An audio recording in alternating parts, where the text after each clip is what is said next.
Welcome back to the allotment, everyone. Thank you for tuning in again.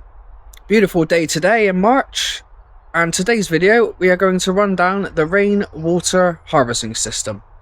On today's video, I'm going to go through my water setup, which makes my watering so much easier on the allotment. We've just worked out that I actually have 9,500 litres of capacity. That's 11 of the blue 210 litre water butts. I have 7 IBC tanks and 2 smaller 110s in the 2 greenhouses. So here's where it all starts. On the bigger structures, the 2 polytunnels, I do feel that an IBC tank is quite important, just because if we get a massive deluge of rain, a normal barrel just overflows and it all ends up wasted. My system is all connected underground. So most of the barrels, not all of them, but most of the barrels in the IBC tanks are all connected. And I have 4,000 litres of what I call reserve water, which if I need to top the system up, I can. So I personally don't like the look of IBC tanks, which is why I cover them. And then I put slabs on top and it makes a nice sort of tool table. The cover also helps with algae. Yes, right? Yeah, I try and keep the water as clean as possible, just because I don't want stuff getting blocked and it can go smelly and then you get mosquitoes. So I keep everything covered. You don't need to be super critical. A little hole like that, I've never found mozzies to be a problem. But the water is as clean as it can be. And that's what it's like throughout. So this barrel is not connected to the system, but this is the one that if I'm doing a feed, I put the fertilizer in here and then I just water from this one water butt rather than putting it in the can every time.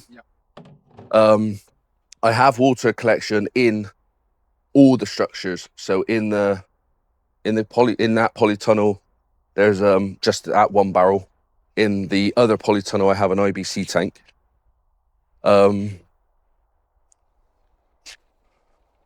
So more dip tanks. What I've tried to do is I've tried to set it up in a way where there's a water butt near two to four beds. Yeah. So the water butt in here obviously does in here, the water butt in there does there.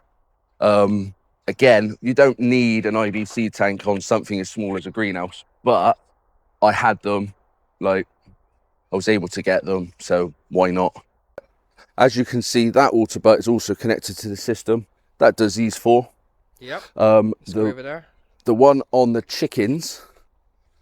So this tank here that is collecting water from the shed is also connected underground to the main system. Yeah, so it's another collection point. Yes. And it just makes it easier. I'm not walking miles to water my beds. It just does that. So this one, because of all the leaf debris, it just goes not nice. Right. I'm sure there's this is some not on the main system because all the leaves that come off of the chicken. But I'm sure that's not a bad thing, because that'll be some sort of natural fertilizer in there. But I just essentially just use that for the grass. Right. This barrel over here, if we go over here,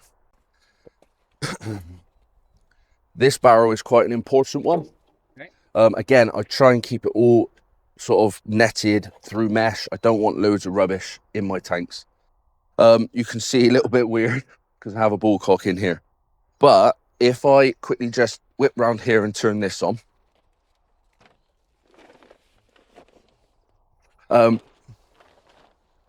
Yeah, so it's just simple setup. So this, when my water system starts getting low in summer, essentially I can turn that tap on and this auto fills. Okay. Yeah. So it's only slow. It doesn't need to be fast because it just does it over time. And then obviously once the levels reach where I want them, it stops automatically. Yeah. You can see this hole here, and there's one further down. This is what I call my summer overflow. Right. And that one about halfway down is my winter one. Okay. In the winter, I'm obviously not using water. So I'm quite fortunate that there's a reen at the back of my plot.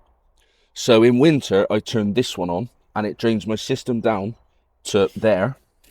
And it means then all the rainstorms we have, it just doesn't overflow and ruin all my paths, because I was having big problems before I set the overflow system up with my paths by my water butts being really, really soft.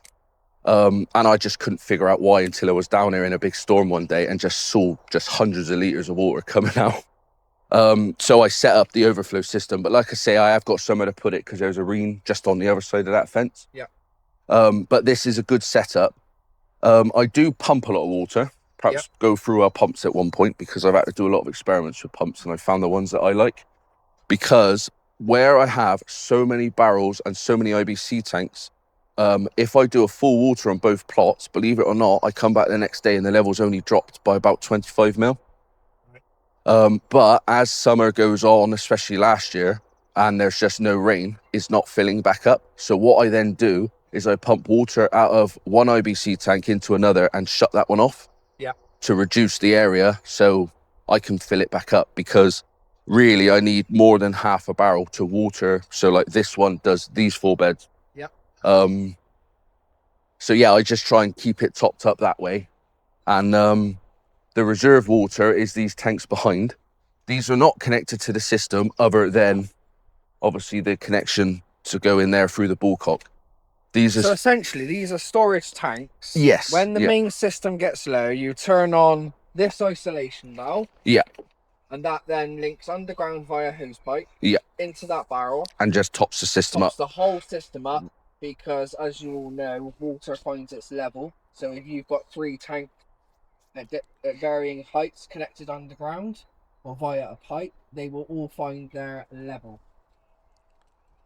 So that's the idea, self-leveling system. Yeah. And it just works. It saves me so much time. I genuinely don't think I could have 2 plots. Yeah.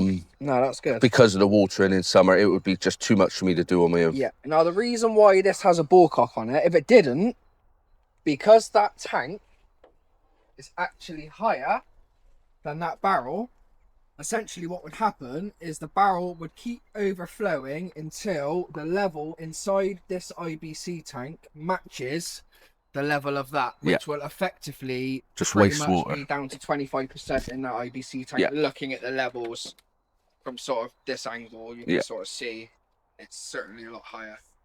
So the ball valve, which you just get in a normal cistern, a toilet cistern. Yeah, I just got it out of an old cistern, stops that happening. Once it's full, no water can come out. You push the float down, water seeps in like this. I did take this off and make the hole slightly bigger, because obviously these are really meant for mains water pressure and I just don't have that. No. But you don't need to, it just goes a bit slower. It really doesn't matter that much. Overnight's fine, isn't it? Yeah, overnight. There is something else worth pointing out on this one. On the 2 water butts, IBC tanks on the polytunnel, I have purposely left them that little bit higher. Yep. But the reason for that is, at the moment, my system is completely full. But obviously I am missing, say, a foot of potential space. Yep. But it collects so much rainwater from a 10 by 20 polytunnel that even a small, short, sharp shower is enough to make them overflow. And that's what I'm trying to avoid. Right. So by having that little bit of headspace only on the polytunnels, the sheds and greenhouses, you don't have to worry about it. Yeah. And that just enables me to capture the water in a big, like, middle of summer storm without this overflowing, and then the overflow on that tank will then slowly drain it away to get back to the level. Makes sense, yeah.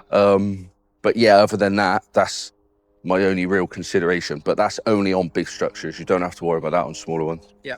Any more IBC tanks along the plot?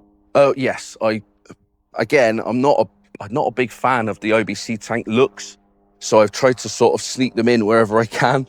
So this is actually my hardening off bed, where I harden squashes, pumpkins, dry onions, things like that. But I've actually dug down and I buried one here. So I call this a reserve tank as well. So I have 3 at the back plus this one. Is this on the main system? No. It's too low, because it's too low, yeah. But I have pumps. Like I say, I do pump water. So essentially, you stick a 12-volt pump in there, you pump it into that IBC tank there, and just top that one up. Yes. And then it tops the whole system up from a overflow. Yeah, so it's just reserve. Also, if I ever had a leak, or one of the tap connectors comes off, I have had it before where I had quite a big leak, and I didn't notice because I wasn't using the water at the time. It was in winter. And obviously my system was drained right down. Well, if that happens in summer, I've got potential 4,000 litres to still water. Game over. So when I got these plots, I decided no tap water at all. So like I say, I could use the tap water, I just choose not to. Yeah. But also, I spend a lot of time improving my soil with the worm castings, with my own homemade compost. I make leaf mold. I have the chickens. Yeah. The chlorine in tap water is specifically there to kill the microbes. Yeah. That's what I'm trying to avoid. Now, I have read studies that say in reality, it only kills them for around 24 hours. But if you're watering regularly, you're still doing damage. Some plants don't like it. Some plants struggle with tap water. I don't know a single plant on the planet that struggles with rainwater. And that's just the simple fact of it. Can you get mineral build-up in the soil from tap water? You can, yeah, you can. The Not fluoride. Sure what minerals it is, mind you. No, you can. The fluoride just isn't good. Plants don't have teeth and bones, so they don't need fluoride. I just don't want to use it. And like I said, in reality, because I've set it up in a way where one barrel does, say, 4 to 5 beds, I've only got to walk 15 foot to water a bed. For those 4 beds. Yeah, but there is another benefit. I know how much water I'm putting on the beds. Yeah. So I can be more consistent. So on these larger beds, which are 3.1 by 1800, which I do personally think is too big for a bed, but it's literally 10 seconds. 10 seconds for a dunk. Yeah. On these larger beds, I would do 2. But on the other beds, which are slightly smaller, I do 1 14-litre watering can. And that, I find, is more than enough. I water when the plants are young, sort of every couple of days, depending on how they look. But in summer, I sort of wean them off to once a week watering. Yeah. Because that also encourages the roots to grow down where the nutrition is. But as you can see, that's 30, 40 seconds to dunk. So in, full.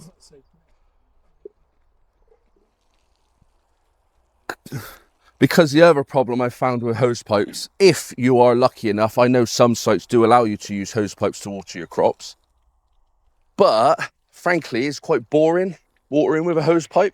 So you might start with the best intentions and spend 5 minutes on your bed. But then by the time you get to the end of your plot, you're just doing that and you're walking away because you're bored. Yeah. Whereas I know, let's say a 10-litre can, that's 20 litres of water. In summer, that is fine. If you water, I don't water in the middle of the day. Either water early in the morning or I personally do it on the evening. Why not middle of the day? It evaporates too fast. Plus, you can get burning on your foliage. Yeah. Ideally, probably first thing in the morning would be better because if you're getting slug problems, obviously you're keeping that soil moist all night. Yeah. But with the way I work, it's just not practical for me to get down at 6 o'clock in the morning to water. So, fair enough. But yeah, you can see how fast it is. And you can, I mean, if you get a hose pipe and put it in a watering can and just time how long it takes, it is not that. So, but yeah, it's just a simpler way of doing it. And like I said, 2 plots on your own, a lot of work. I can do both plots in roughly half an hour. I even sometimes, if I'm feeling energetic, just use 2 cans. Yeah. And it's as simple as that, really. But it saves me so much time. And having the systems all connected, if I completely empty this barrel, I'll come back in a couple hours and it'll be full again. Yeah. So yeah, that's the. So all these barrels are installed roughly the same height. Yes, they are. Yeah, I'm quite lucky. I have got pretty consistent heights. But if you were on a big slope, you could use the bullcock from that one on each one as it tears down. Yeah. So as soon as it gets to its level, that's it. It'll stop. Yeah. But you would probably want your bigger structures at the top where most of the water is collected, and then it can trickle down. Yeah. So even if you're on a hill, it's still doable. Yeah. But like I say, it saves me so much time. It's a no-brainer to me. Now I've set it up. It's a bit of work to set it up. But even putting the hose pipe in the ground, all I did was jab a spade in half depth, little wiggle, push the hose pipe in. Yeah. So it's not like I got to dig trenches. It was literally just a slot. I've never really had problems with the pipe freezing. Never. That's never been an issue. This has probably been set up obviously the system's forever expanding. I'm always adding. You do use precautions though, Ben, don't you? You do drain the system down in Oh, I clean. I clean. Using water, you clean everything up. Yeah. Isolate a lot of it. I pretty much clean just as I feel like it, as the barrels look like they're getting dirty, because I do obviously give the chickens the rainwater as well, so I try and keep it as clean as possible. Plus, if you get really dirty water, the holes on the roses are quite small. Yeah. So if you get algae build up, loads of mosquito larvae in there, it just ends up blocking it up, and it takes longer and longer to water. So keeping it as clean as possible, and more importantly, mosquito free. No one likes mosquitoes. No. So a couple of questions from me, Ben. Mm-hmm. Do you filter the water that you collect prior to going into the system? Not filter. I will show you on here. I just use screens just to stop the bigger debris. Yeah. See there's slugs, wood lice, and oh, that must be from the cherry trees. But every now and then, give them a tap out. But you always get a little bit of sort of mud build up on the bottom. I guess that just sinks to the bottom and doesn't really enter the system. It just happens, though, right? yeah. I don't know where it comes from, and for some reason, worms like getting in your barrels. So unless you drain the system right empty, you're not going to take that final little bit of free at the it really doesn't matter, because where I've positioned the taps on the tanks. So if we come around here, I can show you where I've positioned the taps on the tanks. Oh, yeah. It's not right at the bottom, so that tiny little bit of sediment. 2 inches, 2.5. 3 Yeah, inches? it doesn't really matter because they're all slightly different. That one's probably easier to see. Oh, yeah. So you haven't found the sun. Well, like you say, most of your pipe's buried, isn't it? So the sun's not going to cause any UV damage, deterioration, anything like that. Nope, I've not had any problems. Like I say, the only problem I had is one of the hose pipes came off the tap, but it happened in winter and I wasn't using the water. So I looked, there's a problem, and then I just sorted it out, and we had loads of rain. It filled it back up again. Nice. But I do use pumps, just because I just find it easier. So, for instance, the IBC tank on the back of the greenhouse, that one I isolate so it can fill to the brim. Yeah. But then as the system starts dropping, I will then pump that IBC tank out into the one in the polytunnel. Yeah. Isolate that one so it's not in the loop anymore. Uh-huh. And then obviously that brings my level up, and I do that before using the overflow tanks at the back. Right. Because frankly, the system at this point is so big that even putting a full IBC tank in, it only raises it by a bit. So I need to reduce the surface area so it actually does make a dent, because I want my barrels to be as full as possible. One, so I'm not bending, just do that. And because like I say, one water butt does 4 to 5 beds. If you're doing a big water, it's not enough if the barrel's only half full. Yeah. It's not the end of the world. I could just go to another barrel. But I'd rather just use the barrel that is... Yeah, the local barrel, so I'm not walking miles. And the only time I do a lot more walking is if I'm doing a feed, because I will use that non-connected barrel next to the polytunnel, just because it's in a central location, and then I just do the feed throughout the plot. Because like I say, I am a big fan of the seaweeds and stuff like the maxi crop. Nice. So yes. That was a good overview, Ben. Thanks for that, mate. Also, I will say, I like to have, if we walk around here... Oh, you're in the way, Lottie. She's running. She's running away.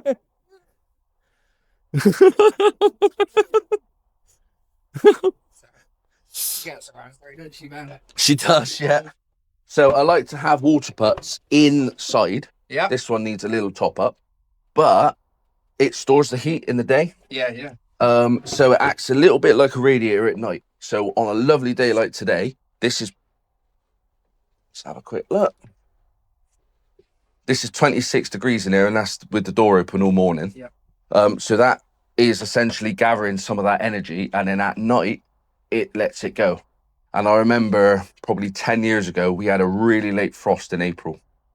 And I come down, and it took nearly 40 minutes just to get to my plot, because everyone was like, I've lost everything. Yeah.